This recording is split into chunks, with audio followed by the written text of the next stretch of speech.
Dessine-moi un mouton.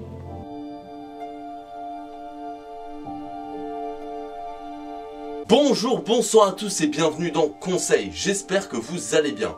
Comme vous l'avez vu avec le titre, l'introduction et la miniature, aujourd'hui nous allons parler du Petit Prince. A l'origine, Le Petit Prince est une nouvelle d'Antoine de Saint-Exupéry. Elle est sortie en 1943 aux éditions Reynal et Hitchcock. L'histoire est celle d'un homme dont l'avion est tombé en panne dans le désert et qui par hasard rencontrera un jeune garçon appelé Le Petit Prince. Ce dernier vient de l'astéroïde B612 et racontera son voyage à l'aviateur qui est également le narrateur de l'œuvre.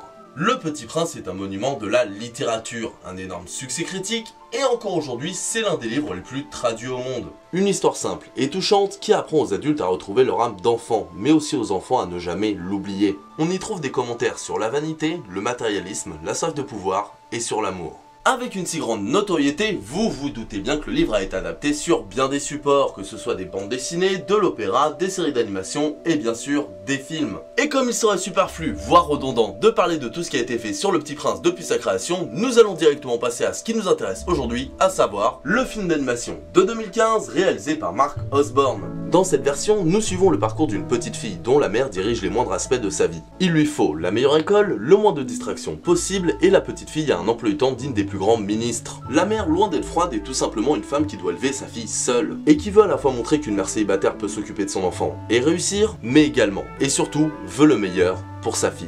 Et suite à un déménagement pour se rapprocher d'une école prestigieuse, la mère et la petite fille se retrouvent voisines avec un vieux monsieur marginal, et exubérant, mais pourtant sympathique. Et alors que la mère voit cette différence en horreur et comme une distraction pour sa fille, cette dernière, au contraire, va se rapprocher de l'homme qui lui racontera ses histoires, et une en particulier, la fois où il est tombé en panne dans le désert, rencontrant ainsi un jeune garçon qui lui demanda de dessiner un mouton. On le voit, la trame principale des deux histoires n'est pas du tout la même. Là où le livre était plus allégorique et rempli de métaphores, le film, lui, continue de les utiliser. Mais à la différence du livre, il préféra les faire affronter un monde moderne, un monde plus froid, plus structuré et plus terre-à-terre. Et c'est ce qui rend le film juste brillant. Car là où beaucoup se seraient contentés d'adapter l'œuvre de Saint-Exupéry en changeant 2-3 petites choses, Mark Osborne, lui, va plus loin. Un choix plutôt courageux et qui, vous vous en doutez, va changer plusieurs aspects de l'œuvre. Et l'un de ses principaux changements est son ton. Le livre dégage une candeur et une atmosphère presque naïve, très enfantine et optimiste. Et que ce soit le voyage du Petit Prince à travers les planètes où il rencontrera un roi sans sujet, un businessman comptant les étoiles qui lui appartiennent de façon futile puisqu'il n'en fait rien, un vaniteux qui s'admire lui-même ou sur Terre avec les roses ou le renard, le livre nous montre à quel point tout pourrait être facile si les gens laissaient tomber leur obsession, leur attache sans grands intérêts et qu'ils se mettaient à apprécier les choses véritablement importantes comme l'amour et l'essentiel qui n'est pas toujours visible. Le film, comme nous l'avons vu, prend au contraire un postulat plus adulte. Il nous montre que dans notre monde moderne, il n'y a que très peu de place pour le bizarre, la fantaisie ou les rêves. Que la société et beaucoup de choses dans notre environnement nous poussent à nous conditionner comme les autres, penser comme les autres, juger les différences et la marginalité comme les autres. Nous encourage à avoir une vie fade, mais responsable, ennuyeuse, mais dans la norme. Et le film nous montre aussi que, peut-être, si l'on arrive à garder son âme d'enfant, croire en soi, en ses rêves et ne jamais oublier qui l'on est et qui on veut devenir, alors il est possible de voir un meilleur lendemain. Et c'est là que je vais méchamment spoiler la suite du film, sa fin, mais aussi celle du livre. Donc, pour celles et ceux qui voudraient garder la surprise, et honnêtement, je vous le conseille, il y a un petit timecode ici. À la fin du livre, le Petit Prince se fait mordre par un serpent afin de retourner sur sa planète pour retrouver sa rose qui lui manque. De par son apprivoisement du renard, le chant de rose qui se révèle différente de celle qu'il aime et la séparation avec le narrateur, cette conclusion permet de nous faire accepter la fin d'une chose pour le commencement d'une autre. Le tout, encore une fois, de façon très métaphorique et candide. Et dans le film, ce passage arrive à la moitié. Toute la première partie du film, on voit la petite fille s'émanciper peu à peu de la vie trop ordonnée imposée par sa mère, et ce, grâce au vieil aviateur. Elle y apprend à travers l'histoire du Petit Prince, la fantaisie, l'imaginaire et une nouvelle façon de voir les choses. Seulement, la mort du Petit Prince, encore une fois très symbolique, lui fait comprendre que l'aviateur va également mourir un jour. Par cette révélation, elle se sent trahie, n'acceptant pas que son ami meure aussi. Après ce bouleversement, elle va renier en bloc tout ce que lui a apporté le vieil homme et se remettre dans la routine de son emploi du temps.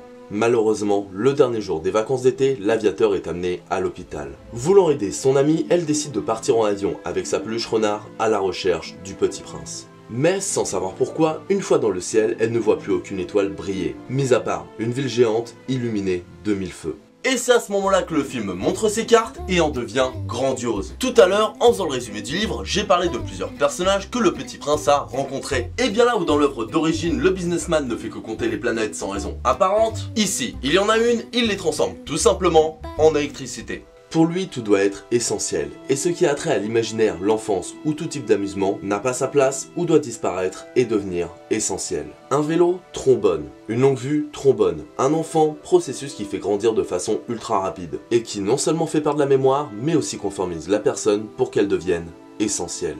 Processus qui, comme le craignait la fillette, est arrivé au Petit Prince. Maintenant adulte et appelé Monsieur Prince, c'est un ramoneur de cheminée malheureux qui a tout oublié de sa rose, son renard et de l'essentiel pour le cœur. Je ne sais pas par où commencer pour vous dire à quel point cette deuxième partie est brillante. Car même si la première partie est très bien faite, que ce soit sur sa vision du monde ou les parallèles qu'elle fait avec le livre d'origine, la deuxième partie va plus loin. Le fait de voir le Petit Prince adulte, de voir le roi et le vaniteux à la solde du businessman qui a de l'argent, donc le pouvoir, rend cette partie du film cynique et renforce le point de vue qui nous est montré sur notre monde. Un monde devenu bien trop capitaliste, fade, où tout doit avoir un sens et où les rêves ne sont pas les bienvenus.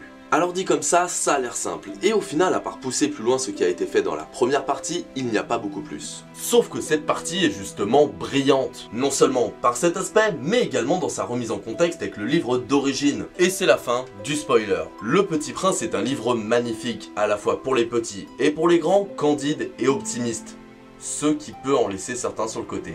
Oui, c'est bien beau, mais ça manque de réalisme. Dans la vie, ça n'arriverait pas, le rôle businessman, il se contenterait pas d'une petite planète. Voilà ce que certains peuvent se dire en lisant Le Petit Prince. Et le film, à sa manière, leur répond. Oui, bien sûr, les connards existent. Évidemment, parfois ils gagnent. Trop souvent même. Oui, certaines personnes arrêtent d'écouter l'enfant qui est en eux et se font broyer par le système. Mais le film nous dit aussi que la voix de l'enfance, le pouvoir et le désir de mener la vie que l'on souhaite est toujours au fond de nous, et que parfois il suffit de l'écouter pour redevenir celui que l'on était. De plus, le message est toujours un peu naïf, mais plein d'espoir et dans la parfaite lignée de ce qu'écrivrait Saint-Exupéry.